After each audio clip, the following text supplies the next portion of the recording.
Welcome back. Taking on Governor Cuomo, New York State Attorney General Letitia James is reviewing allegations that the governor potentially used state resources while writing his memoir. This following reports that several of his staffers helped him write it.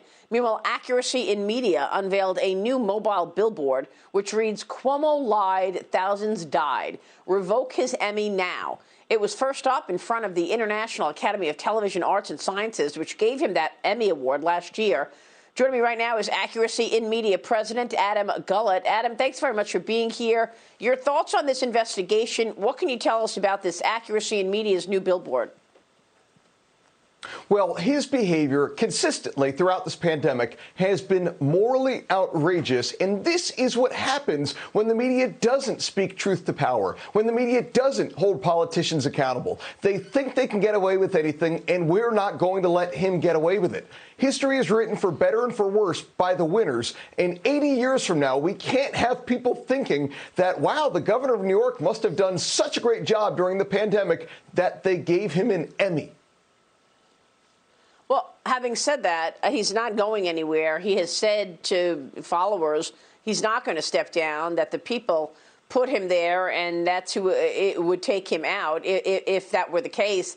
What are you thinking in terms of his chances of reelection? Let's say he survives all of this. What about reelection in your view? Well, it's hard to say because looking at the polling numbers in New York, they're not as unfavorable as you would expect in a polite society. And what I want to know is, where's the cancel culture mob on this one? We've seen people lose their jobs, resign, publicly apologize for jokes they made on Twitter years ago. This is a man who is engaged in unconscionable acts, who's engaged in a cover-up. He's under federal accusation. Nearly a half dozen women accuse him of sexually assaulting him, and now supposedly he was using state resources to write a book about leadership during this time. Where's the cancel culture mob, and why aren't they calling him out?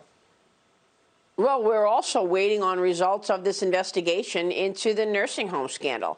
Why the directive was put in place to put the elderly in nursing homes, the elderly with COVID in nursing homes, and we saw all of those deaths. So when are you expecting the timing to become clearer on that investigation? Oh, we don't know. And it's always interesting. You know, Cuomos are known for making bad decisions. We joke at Accuracy in Media about who's going to win the worst Cuomo of the Week award because it's always a close contest. And I can understand, I guess, that politicians make bad decisions. They put forth bad policy. I understand that. Maybe they had the best of intentions. But to engage in a cover-up like that, it also really speaks to privilege. We always hear about privilege and white privilege. Progressive privilege is being able to engage in policies so bad that they result in thousands of deaths. You cover it up and you get to write a book about leadership. That's progressive privilege.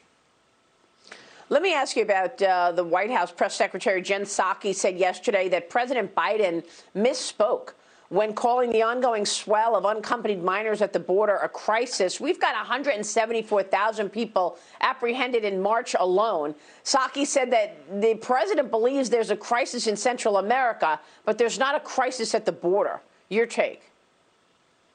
Yeah, it sounds like there's a crisis in the White House. And again, it kind of speaks to progressive privilege that a major crisis is unquestionably happening at the border.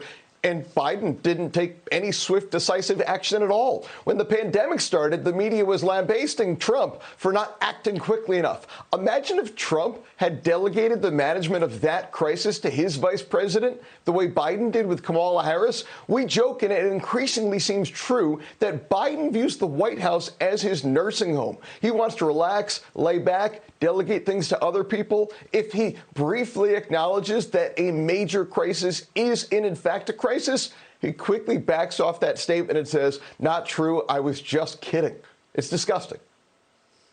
Yeah, well, we'll keep watching this. It's incredible that they refuse to admit that Biden's overturning of all of these immigration policies has led to a much worsening situation.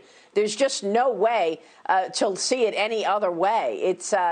They still will not call it a crisis. It's incredible. Psaki saying that it was a misspeak on President Biden's take. All right, Adam, thanks very much. Adam Guillette, we will keep watching and have you back soon to catch up. Thank you.